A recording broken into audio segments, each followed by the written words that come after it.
এবার নজর রাখবো যে খবরের দিকে এখনো পর্যন্ত অন্তরালেই রয়েছেন সন্দেশখালীর বেতাজ বাদশাহ শেখ শাহজাহান। এখনো পর্যন্ত তাকে ধরা যায়নি এবং শাহজাহান শেখকে আজ দ্বিতীয়বার তলব করা হয়েছে, তলব করেছে ইডি এবং আজ সিজিও কমপ্লেক্সে হাজিরার নির্দেশও দেওয়া হয়েছে তাকে। এর আগে আমরা দেখেছি যে 29শে জানুয়ারিও তাকে হাজিরা নির্দেশ দেওয়া হয়েছিল, কিন্তু সেই হাজিরা এড়িয়েছিলেন শেখ শাহজাহান।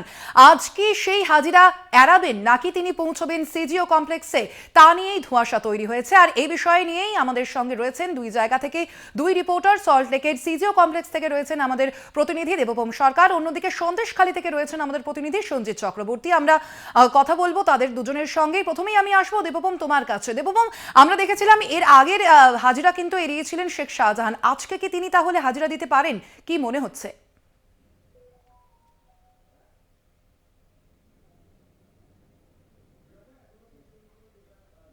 আমরা সল্টলেক সিজিও কমপ্লেক্সে দেখতে পাচ্ছি, সেখানে কিন্তু বা ইডি সূত্র মারফত আমরা যেটা জানতে পারছি, এখনো পর্যন্ত শেখ শাহজাহানের তরফ থেকে কোনো ডকুমেন্টস বা কোনো হাজিরা দেওয়ার যে কনফার্মেশন, সেই কনফার্মেশন কিন্তু এখনো পর্যন্ত এসে পৌঁছয়নি। অর্থাৎ শেখ শাহজাহানের কোনো অ্যাডভোকেট এসে সময় দেননি বা যে ডকুমেন্টস তার কাছ থেকে চাওয়া হয়েছিল বা নোটিশ করা হয়েছিল আসার জন্য, সেই নোটিশের কোনো রিপ্লাই এখনো এসে পৌঁছয়নি। অর্থাৎ এর আগে তোমরা দেখেছি 29শে জানুয়ারিতে শেখ শাহজাহানের আসার কথা ছিল, কিন্তু তিনি হাজিরা এড়িয়েছিলেন। এবং আজকেও যেটা দেখা যাচ্ছে, এখনো পর্যন্ত যে চিত্র আমরা দেখতে পাচ্ছি বা ইডি সূত্রের মারফত দেখতে পাচ্ছি, এখনো পর্যন্ত কোনো কনফার্মেশন নেই যে শেখ শাহজাহান আসছেন কিনা। অথচ শেখ শাহজাহানের বিভিন্ন ঘনিষ্ঠ মহলেতে তার অডিও বার্তা যেরকম ছড়িয়ে পড়ছে, তার ভিডিও ক্লিপিংসও ছড়িয়ে পড়ছে। অর্থাৎ একদিকে যখন ইডি আধিকারিকরা বারংবার এই নিয়ে কিন্তু দ্বিতীয় দফায় তাকে ডেকে পাঠানো হলো এবং শেখ শাহজাহান আসবেন কি আসবেন না সেটা সময় সাপেক্ষ, কিন্তু তাকে কিন্তু ইজিলি ট্র্যাক করা যাচ্ছে, কিন্তু অথচ তিনি আসছেন না, ইডি হাজিরা এড়াচ্ছেন, এমনটাই কিন্তু অভিযোগ। এবং আজকে যদি তিনি না আসেন, পরবর্তীকালে কিন্তু দিল্লির আধিকারিকদের সাথে কলকাতার আধিকারিকরা, ইডির অফিসাররা, তারা কিন্তু একটা সিরিয়াস একটা মিটিং করবেন এবং পরবর্তী কি পদক্ষেপ বা লুকআউট নোটিশ জারি করা হবে কিনা শেখ শাহজাহানের বিরুদ্ধে, সেই দিয়েই কিন্তু তারা সিদ্ধান্ত নেবে। কিন্তু এখনো পর্যন্ত যা পরিস্থিতি সিজিও কমপ্লেক্সে, সেই সিজিও কমপ্লেক্সে শেখ শাহজাহান আজকে আসবে এমনটা কিন্তু মনে করা হচ্ছে না। যদিও ইডি আধিকারিকরা আছেন, সকাল সকাল ইডি আধিকারিকরা এসে গেছেন। এবং তোমাকে বলে রাখি আরেকটি ঘটনা, যে মলয় ঘটকের একটা আসার সম্ভাবনা আছে আজকে সল্টলেকে ইডি দপ্তরে। কারণ বিধাননগর পুলিশের তরফ থেকে ইতিমধ্যেই বিশাল পুলিশ বাহিনী ইডি অফিসে কিন্তু মোতায়েন করা হয়েছে, সিআরপিএফ এর বাহিনীকেও কিন্তু মোতায়েন করা হয়েছে। একাধিকবার মলয় ঘটককে ডাকা সত্ত্বেও মলয় ঘটকও কিন্তু এই ইডি দপ্তরকে এড়িয়ে গেছেন। কিন্তু আজকে একটা সম্ভাবনা উঠছে, কিন্তু এখন দেখার, কারণ ইডি আধিকারিকরা 10টা থেকে 11টার ভেতরে মলয় ঘটককে ডেকেছেন, কিন্তু এখন দেখার যে Malay Ghatak ultimately CGO দপ্তরেতে ED অফিসে আসেন কিনা। কারণ এর আগে একাধিকবার মলয় ঘটককে সল্টলেকে সিজিও কমপ্লেক্সে ডাকা হয়েছে, এমনকি ইডির দিল্লির অফিসেও ডাকা হয়েছে, কিন্তু মলয় ঘটক বারংবার কিন্তু ইডির হাজিরা কিন্তু এড়িয়ে গিয়েছেন। কিন্তু আজকে মলয় ঘটকের একটা আসার সম্ভাবনা আছে এবং সেই মর্মে কিন্তু বিধাননগর পুলিশ কিন্তু যথেষ্ট তৎপর, যাতে কোনো অপ্রীতিকর ঘটনা না ঘটে, এবং কেন্দ্রীয় বাহিনীও কিন্তু মোতায়েন করা হয়েছে। এবং আর কিছুক্ষণ পরে ক্যামেরা দিয়ে কিন্তু রেকর্ডিং করা হবে এবং এখন দেখার যে মলয় ঘটক শেষমেশ ইডি দপ্তরে আসেন কিনা। একদিকে যেরকম শেখ শাহজাহান ইডি দপ্তর এড়াচ্ছেন, অন্যদিকে বলা যেতে পারে কার্যত মলয় ঘটকও কিন্তু একাধিকবার কিন্তু ইডি দপ্তর এড়িয়েছেন। এখন দেখার দুজনের ভেতরে কে আজকে সল্টলেকের সিজিও কমপ্লেক্সে ইডি দপ্তরে। একেবারে শেখ শাহজাহানের বাড়ির সামনে থেকে রয়েছেন আমাদের আরো এক প্রতিনিধি সঞ্জিত চক্রবর্তী। সঞ্জিত, এখনো পর্যন্ত কিন্তু শেখ শাহজাহানের কোনো খোঁজ পাওয়া যাচ্ছে না, সেক্ষেত্রে কোথায় রয়েছেন সন্দেশখালীর এই ডন, কি জানা যাচ্ছে?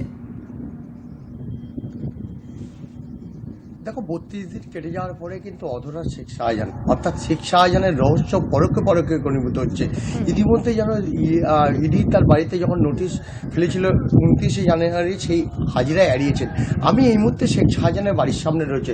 প্রথমে তোমাকে দেখাবো একটা জিনিস, হচ্ছে 29শে জানুয়ারি যেখানে হাজিরার নির্দেশ দেওয়া হয়েছিল সিজিও কমপ্লেক্সে, তারপরে যেটা হচ্ছে দ্বিতীয় নোটিশ, অর্থাৎ একদিকে তার এই যে তালা সিল করা হয়েছে বাড়িতে, অন্যদিকে দ্বিতীয় নোটিশ তোমাকে দেখাবো। আরেকটা যেটা হচ্ছে, আজ যে সিজিও কমপ্লেক্সে যাওয়ার কথা হচ্ছে সকাল 10:30, প্রায় টাইমটা হয়ে গেছে। অর্থাৎ মানি লন্ডারিং কেসে কিন্তু ইতিমধ্যে কিন্তু তাকে ফের নোটিশ করেছে। আজকে কি শেখ শাহজাহান হাজিরা দেবেন না হাজিরা এড়াবেন, এখন সবটাই আইনি প্রক্রিয়ার মধ্যে রয়েছে। ইতিমধ্যে যেন তার আইনজীবী বারাসাত আদালতে কিন্তু তিনি পেয়ার করেছেন, অর্থাৎ জামিনের আবেদন করেছেন, পাশাপাশি তিনি আইনের দ্বারস্থ হবেন। আমি সরাসরি একবার কথা বলার চেষ্টা করব, বিশেষ করে শেখ শাহজাহানের ভাই শেখ আলমগীর আমাদের সঙ্গে রয়েছে, তার সঙ্গে কথা বলার চেষ্টা করব যে আজকে 29শে জানুয়ারির পর আজকে আবার 7ই ফেব্রুয়ারি হাজিরা দেন, হাজিরা কি এড়াবেন শেখ শাহজাহান, কি বলবেন? দেখুন, আমার সঙ্গে তো যোগাযোগ নেই, যোগাযোগ থাকলে অবশ্যই বলতে পারতাম যাবেন কি যাবেন, কারণ আগের বারে দেখলাম তিনি তার আইনজীবী পাঠিয়ে দিলেন, তো এবারে কি করে সেটা তার ব্যক্তিগত ব্যাপার। বিশেষ করে 32 দিন কেটে গেল, সন্দেশখালী মানুষের প্রশ্ন, রাজ্যের মানুষের প্রশ্ন, প্রশাসনের প্রশ্ন, শেখ শাহজাহান কোথায়? অন্তরালে থেকে কখনো জনসমক্ষে, কখনো ফেসবুক বার্তা, কখনো সোশ্যাল মিডিয়ায় বার্তা দিচ্ছেন, কি বলবেন? সে কোথায় আছে সে তো সেই বলতে পারবে, কারণ আমার কাছে সেই ধরনের কোনো তথ্য নেই যে সে এক্সাক্ট কোথায় আছে এই মুহূর্তে।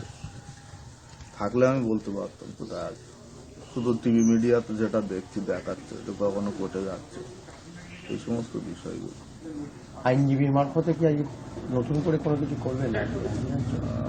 আমার কাছে কোনো আইনজীবীর সঙ্গে যোগাযোগ নেই, আর তিনি যাচ্ছেন কি যাচ্ছেন না সেটা তিনিই বলতে পারবেন, কারণ ওই পার্টে মানে কোন আইনজীবী কাজ করছে বা কোর্টে যাচ্ছে কি যাচ্ছে না, মানে টোটাল ব্যাপারটা ওনার নিজের মতো করে উনি দেখছে মনে হচ্ছে, কারণ আমার সঙ্গে এখনো পর্যন্ত কোনোভাবে কোনো যোগাযোগ হয়নি। বলে আমি বলতে পারতাম কোন আইনজীবী বা আজকে যাবে কি যাবে না, সেটা আমি বলতে পারতাম। আসলে আমার সঙ্গে তো কোনোভাবে যোগাযোগ নেই। আদালতের উপর ভরসা আছে? অবশ্যই আইনের প্রতি আমরা ভারতবর্ষের ভারতীয় নাগরিক হিসেবে প্রত্যেকের আইনকে সম্মান করা উচিত, আর আইনের ওপরে যথেষ্ট ভরসা রেখেই চলছে, কারণ আইন নিশ্চয়ই আইনের পথে চলবে, সঠিক তদন্ত হবে এবং শেখ শাহজাহান দোষী কি দোষী না সেটা আইনি সাব্যস্ত। হ্যাঁ, সন্ডালে তুমি শুনলে একেবারে আইনের ওপর, বিচার ব্যবস্থার উপর তার পরিবারের সদস্যদের পূর্ণ ভরসা রয়েছে, আস্থা রয়েছে।